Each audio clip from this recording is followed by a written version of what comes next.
Afin de comprendre les actions de Jésus en 451, écoutez un extrait important de mon roman historique Les Amis d'Attila. Jésus sait qu'en violant ces deux serments solennels de fidélité au un, en se montrant l'adversaire du mariage d'Attila avec Honoria, il devient le plus grand ennemi de son ancien ami. Il fait ce pas, très risqué pour lui, ayant arraché la promesse de l'empereur Valentinien d'accorder la main de sa fille, la princesse d'Oxie, à son fils Gudensius. Puisque l'impératrice d'Oxie, la femme de Valentinien, était la fille de Théodose, Marcien et Pulchérie constituaient une famille fictive, et Sus comptait qu'un jour son Gudensius deviendrait l'empereur. Non seulement de l'Empire romain d'Occident, mais qu'il pourrait prétendre au diadème impérial de l'Empire romain d'Orient. Pour cela Sus devait organiser une forte résistance à Attila. Pour se présenter comme un sauveur de l'Empire et marier son fils avec la princesse d'Oxie. On pourrait même se débarrasser ensuite de ce capricieux Valentinien et, après s'être réconcilié alors avec les Huns, entrer avec une nouvelle armée alliée à Constantinople. Réunir l'Empire. Alors il pourra conclure un accord avec Attila et créer l'Empire romano-ionique de leurs rêves où le rôle principal sera joué par les Romains. Par contre, s'il favorise le mariage d'Attila avec Honoria, Sus sera probablement privé du pouvoir. Contre lui agiront non seulement Honoria, mais encore Oreste et Onégèse. Pour comprendre bien ces propos de Jésus, il est utile de regarder mes vidéos Attila et Jésus, Attila et Honoria, mais aussi Attila et Unité européenne. Mais peut-il résister à Attila? Il ne peut compter que sur sa connaissance des coutumes des Huns et leur tactique de la conduite de la guerre. En effet, personne parmi les Romains ne le sait mieux qu'Sus. Ainsi, il sait bien que le but d'Attila ne sera pas l'occupation des grands territoires et que l'invasion des grandes masses de la cavalerie en dehors de la zone des steppes ne dure jamais longtemps. Ces expéditions éclairs sont toujours courtes. Elles ne durent pas plus de 4 ou 5 mois car les chevaux ne peuvent pas supporter plus d'efforts et doivent revenir se reposer dans leur pâturage. Il faudra donc s'activer seulement quand Attila, 4 mois après le début de l'invasion, commencera le retrait de sa cavalerie. Il suffira alors de suivre discrètement les troupes d'une partante afin de créer l'illusion d'une offensive afin de crier ensuite victoire. Il sait bien comme Attila est économe de la vie de ses cavaliers. Il suffit donc que l'infanterie romaine puisse résister aux attaques de la cavalerie en se protégeant de grands boucliers. Heureusement, il a réussi à ce que ses légionnaires commencent à porter des casques et même des cuirasses et à utiliser pour leur protection de grands boucliers métalliques. Quels grands efforts cela lui a demandé. Mais maintenant, il existe un espoir de supporter une bataille éventuelle avec la cavalerie, pressée de rentrer à la maison avec ses butins. L'art militaire des peuples des steppes est bien analysé par Gérard Chaléan, qui les appelle représentants majeurs d'une culture stratégique d'une singulière efficacité. Après une telle analyse de ses possibilités, Sus devient plus tranquille. Il faut mobiliser une grande armée. La première année de la guerre. Attila attaquera probablement la Gaule afin d'assurer la participation à la campagne de ses alliés germaniques. Tant mieux. La Gaule est remplie de Wisigoths et d'Alains dont les ancêtres se sont sauvés de l'offensive une au nord de la mer Noire il y a 3/4 de siècle, ainsi que les Francs. Les Burgondes et d'autres barbares, hostiles aux Huns qui sous sa demande combattaient ces barbares en protégeant le Gaule pendant les 2 dernières décennies. Les détachements privés des grands propriétaires fonciers fusionneront comme des ruisseaux en rivière. Pendant la guerre avec l'Empire romain d'Orient, les Huns libéraient les esclaves, mais emmenaient les riches afin de demander une rançon. C'est bien connu des propriétaires des villas qui constituent le support le plus fidèle du pouvoir romain. Mais comment se comporteront les pauvres? En effet, les Bagaudes peuvent être à côté d'Attila. On dit que le grec Eudoxe est revenu en Gaule et conduit la propagande. En expliquant aux paysans qu'Attila gardera leur autonomie et percevra seulement 10% d'impôts sur leurs revenus. Promettons donc à ces révoltés l'amnistie, la préservation de l'autonomie des territoires contrôlés par eux et même l'exonération totale des impôts. On verra après. Dans tous les cas, Attila mènera à la guerre sans se presser. Terrorisé, Valentinien acceptera pendant la 2e ou la 3e année de la guerre le mariage de sa fille Eudoxie avec Gaudentius. Pour effrayer davantage ce pauvre empereur, il faut faire circuler la rumeur sur la trahison possible du roi Alain Sangiban, sur les négociations secrètes des Huns avec les Vandales. La princesse Honoria doit être obligatoirement enfermée sous une garde renforcée afin d'éviter son évasion vers Attila, ce qui gâcherait tout son jeu.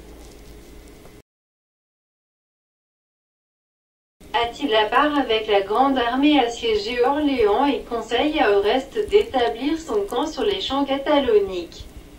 C'est une plaine immense ayant un diamètre de plus de 150 km.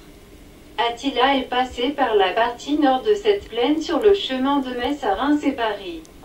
Il admirait alors l'étendue des champs, ressemblant aux steppes natales, et a ordonné de laisser les détachements de la cavalerie et des troupeaux afin de créer une base pour sa cavalerie au bord de la Marne.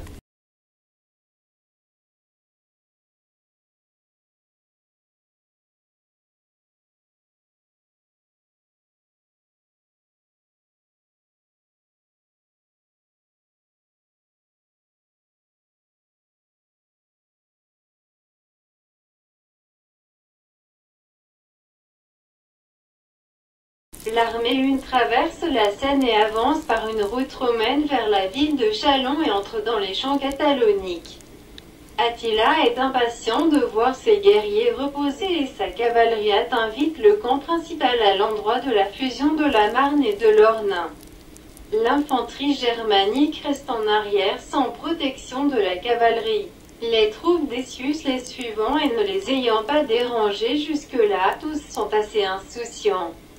Les troupes du roi Gépide-Ardaric s'attardent dans la presqu'île formée par la Seine et l'Aube afin de se reposer 2 jours dans cet endroit, protégé par l'eau de 2 côtés.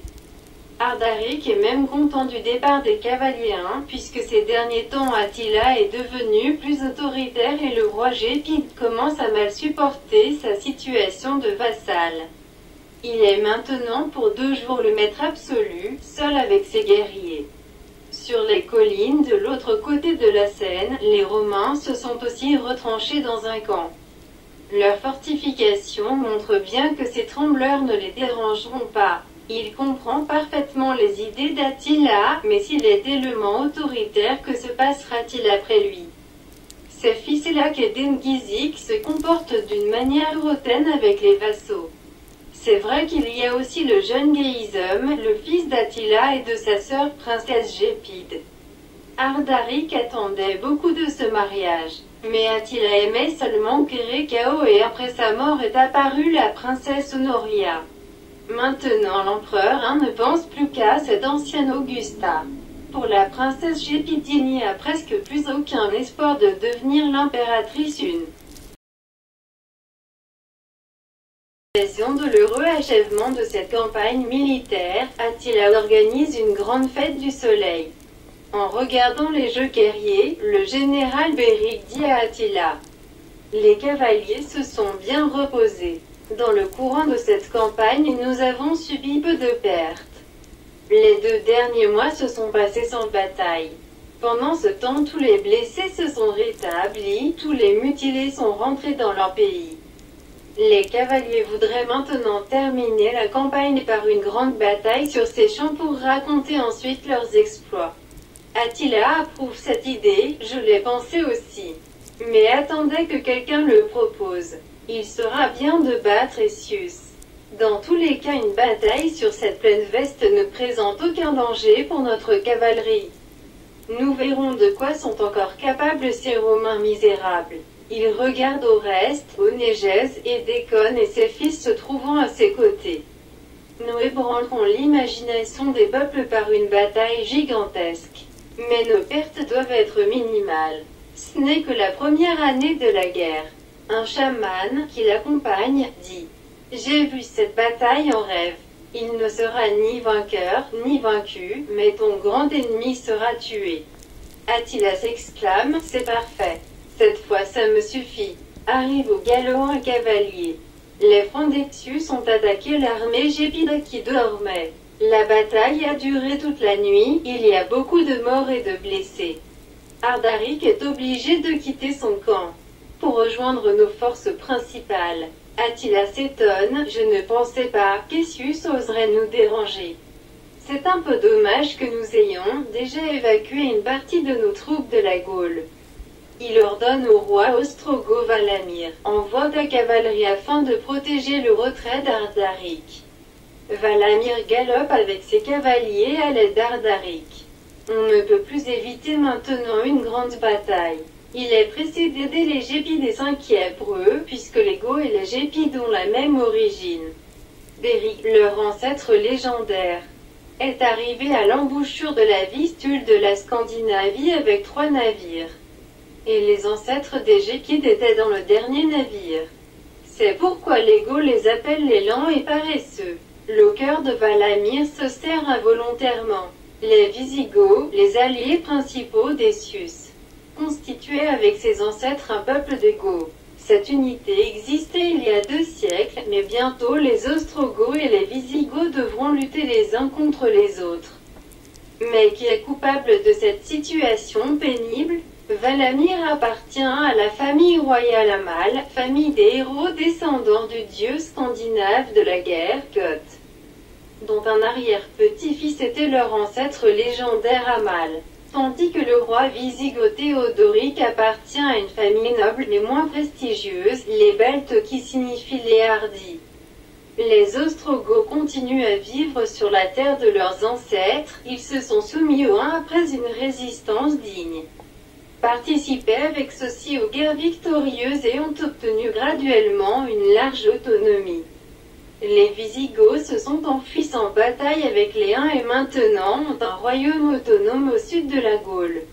Leurs ancêtres étaient en fait des traîtres, qui n'ont pas aidé les Ostrogoths quand les ancêtres de Valamir luttaient contre les Huns. Maintenant les Visigoths ne pourront rien dire quand les Ostrogoths se battront contre eux, en accomplissant leur devoir devant leur suzerain Attila. En plus, les Ostrogoths n'ont pas d'autre choix. En cas de trahison, les Huns extermineront leurs familles restées sous la protection de l'armée une sur les bords du Danube et des rives de la mer Noire. Mais en cas de victoire sur Essius et Théodoric, sera créé l'Empire romano-eunique et alors Valamir persuadera tous les Goths de s'unir sous le règne de la dynastie Amal. Valamir voit les colonnes des Gépides, sombres et méchants de leur défaite. Il descend de son cheval et dit au roi Ardaric: Attila a décidé de livrer une grande bataille à Essius. Le roi des Gépides se réjouit: C'est très bien. Nous nous vengerons des Francs de leur attaque perfide de nuit et de la mort de nos guerriers.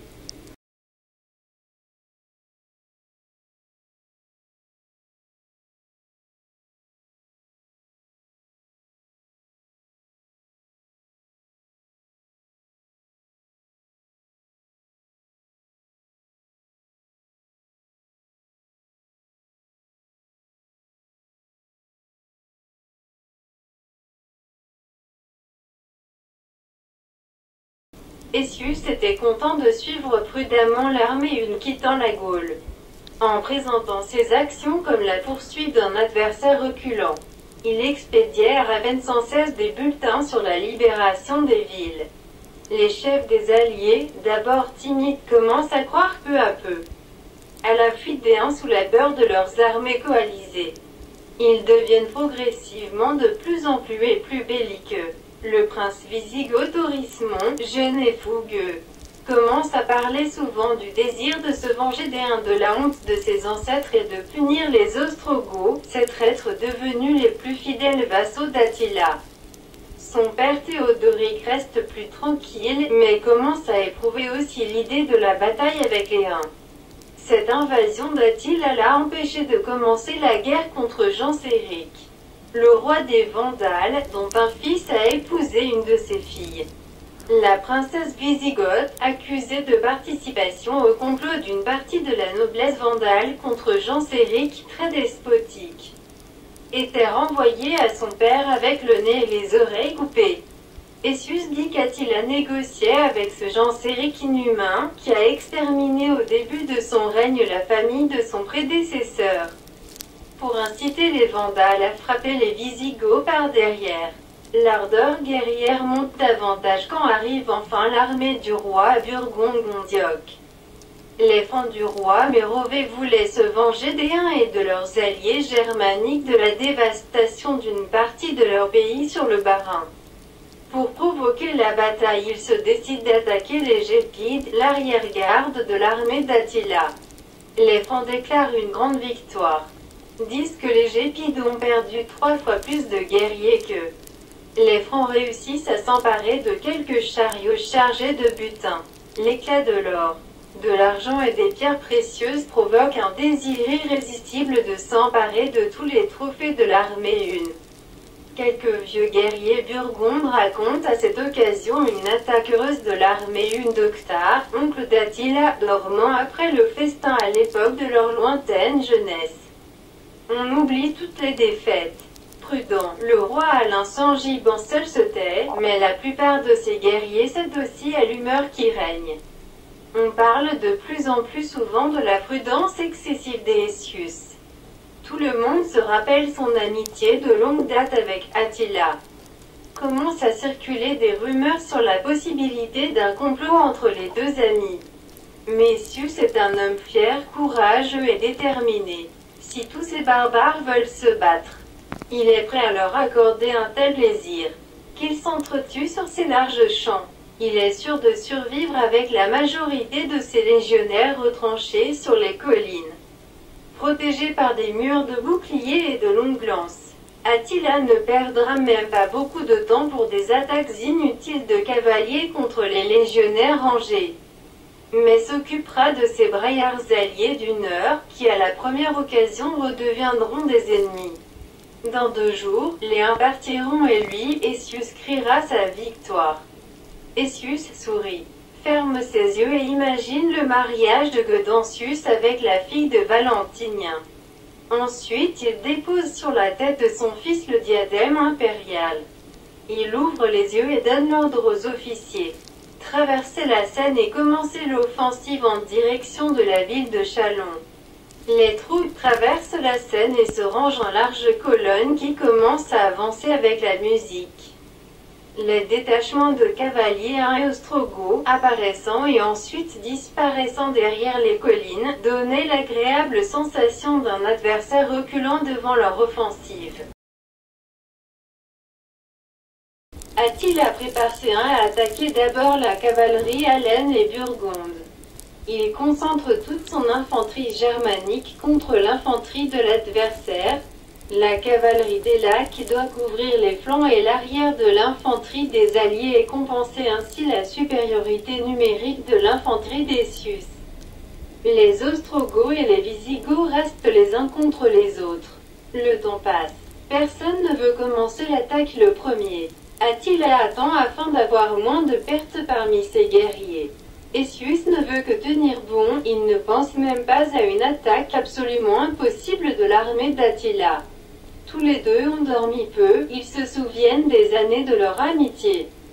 Ils se connaissent depuis 46 ans et sont amis depuis presque 40 ans. Maintenant le destin les fait se rencontrer sur un champ de bataille.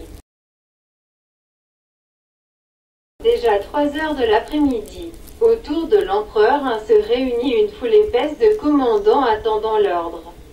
Soudain, Attila décide d'encourager ses fidèles compagnons d'armes fatigués d'une attente étrangement longue et se décide à commencer enfin la bataille contre son ancien ami. D'une voix pathétique, il dit « Après tant de victoires glorieuses sur une telle quantité de peuples, nous sommes maintenant proches de la conquête du monde. Ce serait stupide et ridicule pour moi de tenter de vous encourager par des mots comme si vous étiez des gens ne sachant pas se battre. Laissons ces propos généraux débutants qui s'adressent à une armée inexpérimentée. De telles paroles sont indignes de moi et de vous. En effet, qui sait mieux que vous faire la guerre? Que peut-il y avoir de mieux pour un courageux que la vengeance avec l'arme à la main? Plusieurs de vous ont versé leur sang pour la protection de la Gaule à la demande d'Isus, qui nous a trahis et nous le punirons. Nous nous jetterons maintenant sur l'ennemi, ce sont les plus courageux qui attaquent le premier. Nous méprisons cet attroupement de peuples différents qui ne s'entendent pas entre eux. Ils ne sont unis aujourd'hui que par la peur. Attila tend sa main vers l'adversaire. Regardez comment avant les batailles ils se serrent craintivement les uns contre les autres sur les auteurs. Bientôt nous les pourchasserons de là. Pour les Romains, la moindre blessure ou même une éraflure est insupportable.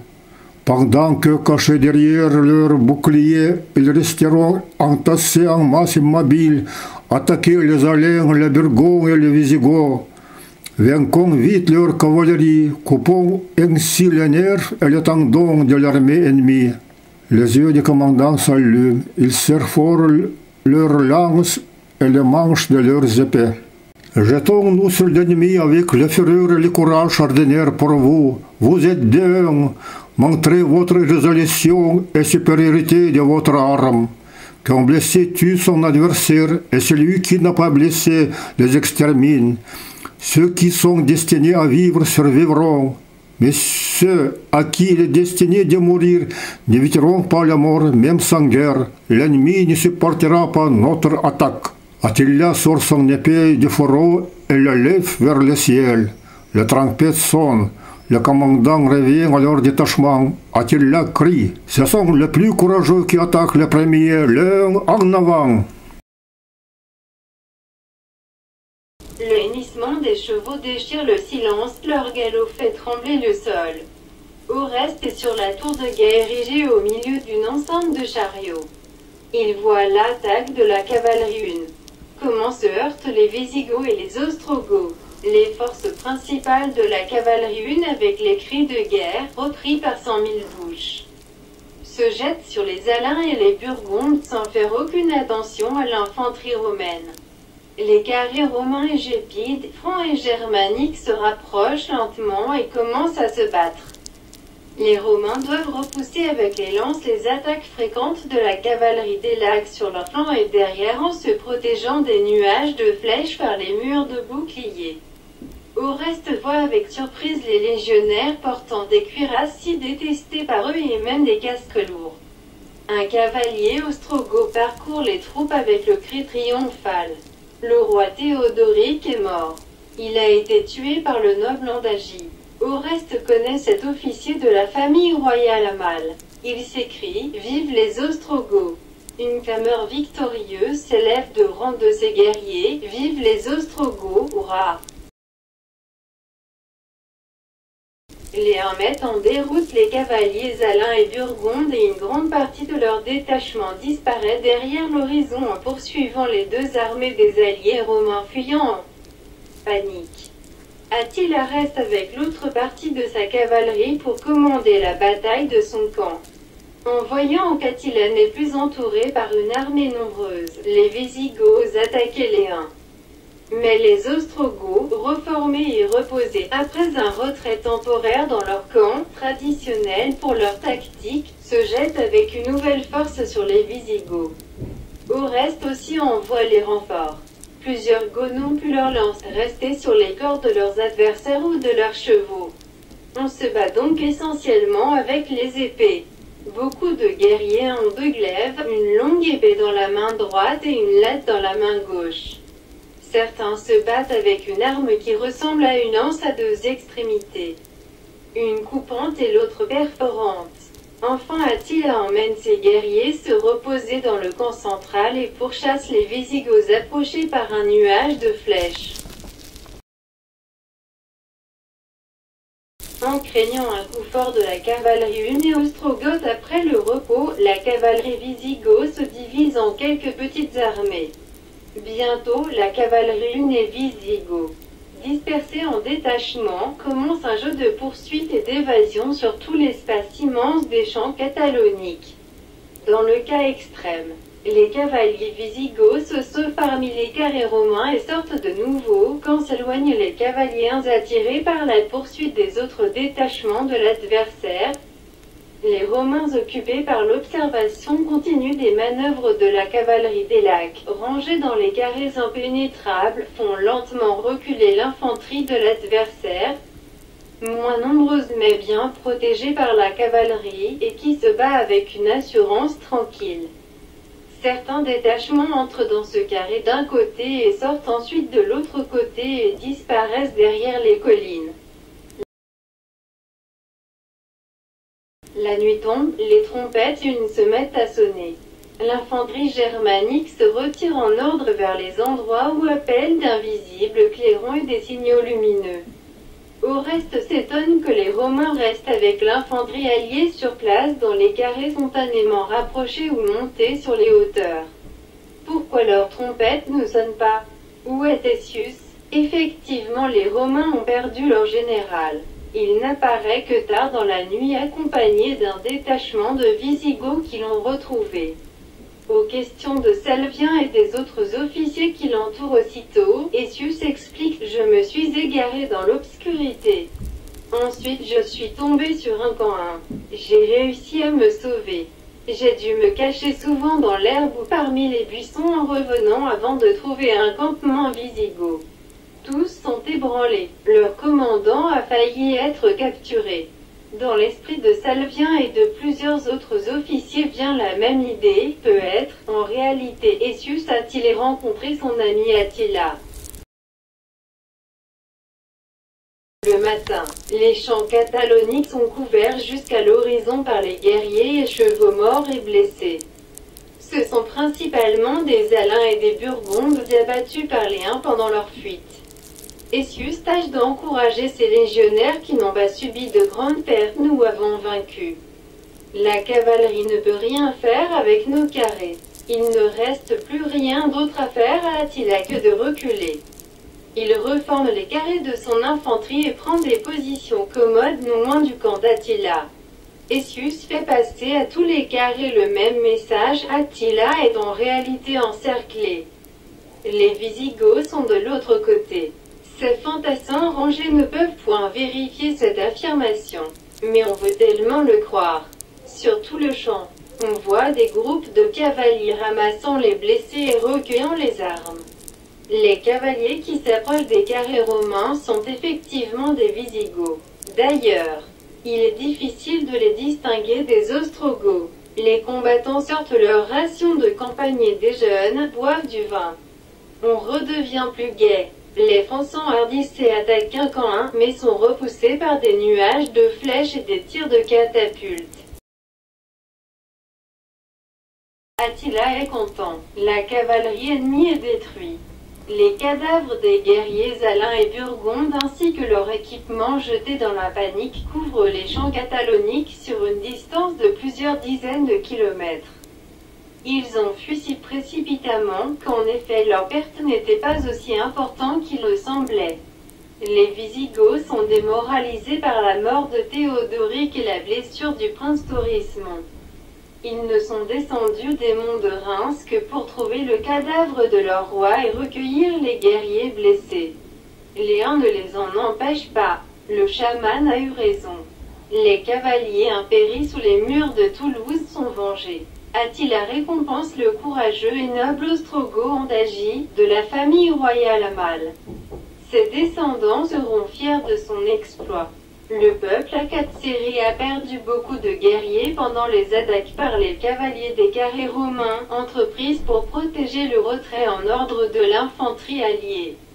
Attila n'a aucun désir de perdre ses guerriers dans les attaques contre les carrés des légionnaires, bien entraînés par Essius. Après une telle victoire, il faut rentrer tranquillement à la maison.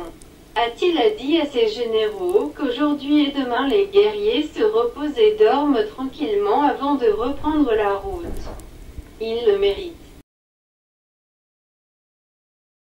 Ensuite, il se tourne vers les déconnes, inspecte des machines de guerre. brûle tous les engins cassés et lourds pour le transport, après avoir retiré toutes les pièces utiles. Sur ce feu nous brûlerons les plus valeureux de nos chevaliers morts afin que leur tombe ne soit pas profanée par les ennemis. Attila remarque à côté d'Édécon le fils de celui-ci. Je ne savais même pas que ton fils avait participé à cette bataille. Je vois qu'il est devenu un guerrier solide. Il ressemble beaucoup à sa mère germanique. Il est de haute taille, beau et svelte. Il n'a presque pas de sang oriental. Comment s'appelle-t-il? Odoacre, répond le père content. Un chaman a dit qu'il serait le fondateur du nouveau grand royaume. Attila sourit. Parfois leurs prédictions se réalisent. Oreste, qui suit Attila, n'a pas aimé ce jeune combattant qui se tient à son avis avec trop d'assurance. Dans l'épisode suivant, nous expliquons la naissance de la légende du bûcher d'Attila. Au-dessus du camp se lève une haute fumée. Les guerriers romains, les Gaulois en majorité, s'animent. Regardez, quel feu géant! Probablement Attila veut se jeter au feu en désespoir de sa défaite. Nos héros se suicidaient aussi de cette manière. Salvien sourit involontairement. Les uns ne se jettent pas comme les Gaulois au feu à cause de la défaite, ils préfèrent mourir dans une bataille inégale et laisser à leur descendance la mémoire de leur dernier exploit. Essius sourit aussi, mais éteint rapidement son sourire et dit fort, « Nous avons vaincu ». Excités, les Gaulois continuent à discuter de cet événement extraordinaire. Vous rappelez-vous comment autrefois, après la défaite, Julius Sacrovir a brûlé sa maison à côté d'Autun et s'est jeté dans les flammes avec ses compagnons. Julius Florus et ses collègues se sont immolés de la même façon dans les montagnes d'Ardennes. Sabinus a fait semblant de se jeter dans les flammes. Il s'est ensuite caché 9 ans avec sa femme dans une grotte. Salvien fait une grimace en entendant les noms des célèbres insurgés gaulois du passé. Et ces criminels sont les idoles de ces légionnaires soi-disant romains.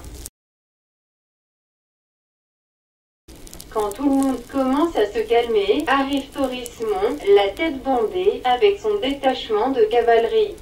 Joyeux, Essius salue le jeune Gaud. Je vous salue, prince Thorismon. Les Gaulois corrigent le roi Thorismon. Nous venons de l'élire notre roi. Essius prend l'air sérieux et triste. Je vous exprime de la part de l'empereur Valentinien et de ma part nos condoléances pour la mort héroïque du roi Théodoric, votre père. Je vous souhaite un long et heureux règne. Thorismon descend de cheval et s'approche du patrice. Merci. Nous avons trouvé le corps de mon père et l'avons enterré sur la colline à côté de l'endroit de sa mort. Je dois vous parler d'une affaire très importante. Il s'éloigne des autres. Thorismon dit à voix basse afin d'éviter les troubles dans notre royaume. Je dois rentrer rapidement avec mon armée à Toulouse. Vous savez que j'ai 3 frères.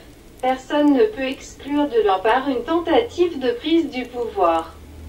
Il jette un regard d'interrogateur sur Essius qui revient vite de son étonnement et lui répond « C'est absolument inattendu pour moi, mais je vous comprends parfaitement. En effet, vous ne pouvez pas agir autrement. » Essius embrasse le jeune roi. « Je vous remercie de votre incomparable courage. Transmettez ma grande reconnaissance à tous vos guerriers héroïques.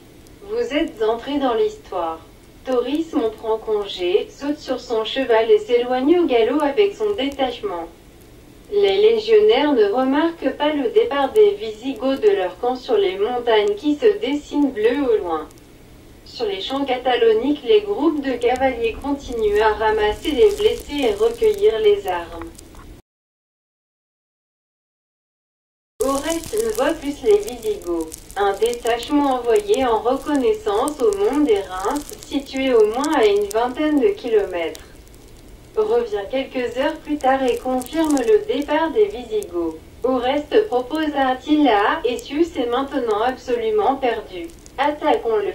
Nous pouvons aussi perdre beaucoup de guerriers.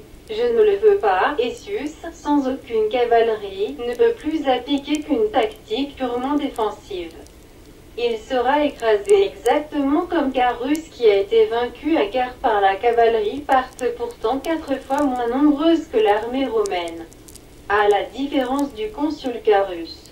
Essius et ses soldats connaissent bien nos méthodes de guerre et peuvent nous résister longtemps. Et dès que n'intervient, c'est dommage que nous ayons brûlé nos catapultes. Attila conclut. Nous n'avons plus les catapultes. Notre stock des flèches est insuffisant pour écraser l'armée d'Essius sans beaucoup de pertes. Je ne veux pas gâcher le joyeux sentiment de victoire par des attaques trop meurtrières. Le lendemain, les cavaliers commencent à ramasser et enterrer les morts. Certains viennent tout près des carrés romains. Les soldats s'agitent. Ce sont des Huns, mais où sont les Visigoths? Les guerriers Huns et Ostrogoths, trop occupés, laissent passer les chariots romains avec du vin, du jambon, du fromage et du pain frais. Sur les champs apparaissent les moines qui ramassent des Romains et leurs alliés blessés. Plusieurs blessés ont été sauvés par les Visigoths et se trouvaient déjà dans les couvents des environs. Peu à peu, tout le monde se calme. Les cavaliers finissent leur triste travail et disparaissent. Soudain, les trompettes sonnent dans les camps Huns, on entend les mots d'ordre. Endormi. Après un bon déjeuner et quelques coupes du vin catalonique, autrement dit du champagne, qui n'était, à cette époque, pas encore mousseux. Les guerriers romains et francs essuient leurs yeux et commencent à se ranger avec frayeur.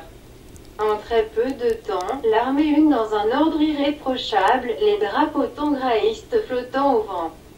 Escadron après escadron commence à quitter les champs cataloniques. Les Romains admirent involontairement ce spectacle inoubliable. La démonstration originale de la puissance et de la discipline de l'armée une. Les milliers de chariots avec les trophées et les butins passent devant le nez des Romains et des alliés restant encore avec eux. Mais personne d'entre eux n'éprouve le moindre désir d'essayer encore une fois de se mesurer par la force avec les guerriers des steppes et leurs courageux alliés germaniques. Ici, dans cette vidéo, nous avons expliqué les grandes énigmes de la bataille des champs cataloniques. Pourquoi Attila et Aetius se sont trouvés confrontés après plus de 40 ans d'amitié?